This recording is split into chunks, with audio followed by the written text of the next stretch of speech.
लेकिन यमुना का जलस्तर खतरे के निशान को पार कर चुका है और इसका जो अंदाजा है आप इसी से लगा सकते हैं जब दिल्ली में लोहे के पुल को आवाजाही के लिए पूरा बंद कर दिया जाए। मैं ठीक कह रही हूं वरुण? आप वहीं से मौजूद हैं, आवाजाही पूरी तरह से बंद हो गई है। अब नदी का जलस्तर, क्योंकि बारिश आज तो रुकी हुई है, कुछ राहत है?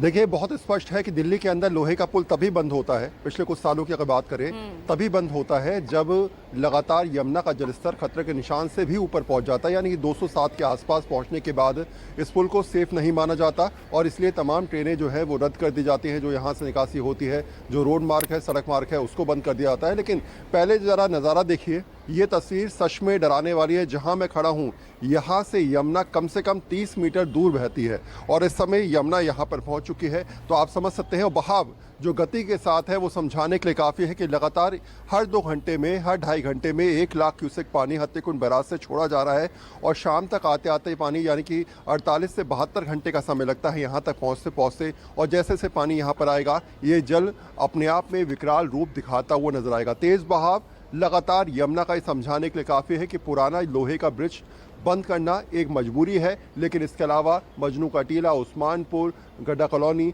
और दिल्ली के करीब ऐसे 11 से ज़्यादा जगह हैं जहां पर इस समय जल भराव की स्थिति बनती नजर आ रही है। कुछ जगह पानी पहुंच चुका है और कुछ जगह शाम तक या कल तक पानी पहुंचने की उम्मीद की जा रही है, क्योंकि जिस तरीके से लगातार पहाड़ी क्षेत्रों में बारिश हो रही है, लगातार बरसात हो रही है, उसके बाद वहाँ से पानी छोड़ना, डैम से पानी छोड़ना दिल्ली वालों के लिए परेशानी का सबब बनना निश्चित तौर पर मुमकिन है।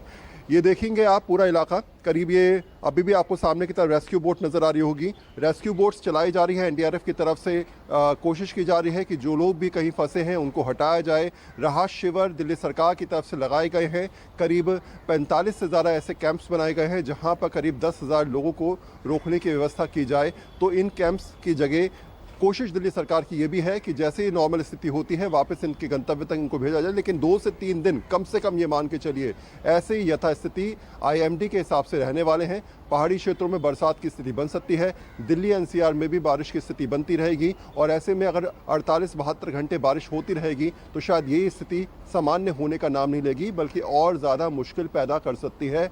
बरसात के इस पानी ने निश्चित तौर पर यमुना को उफान पर ला दिया है। तेज़ बहाव यमुना का अमूमन आपको ऐसे देखने को दिल्ली के अंदर तो नहीं मिलेगा और खासकर इस स्थिति में फिलहाल दिल्ली सरकार अपनी तरफ से अलर्ट है। आज मुख्यमंत्री 3 जगह दौरा करेंगी और तीनों जगह ठीक है। तो यहाँ पर तो देखिए जो है हालात फिर भी अभी कहा जाए तो उतने बदतर नहीं है। हालांकि निचले इलाकों में जो स्थिति है वो गंभीर बनी हुई है, लेकिन दिल्ली से भी बुरे हालात इस वक्त पंजाब में दिख रहे हैं जहां पर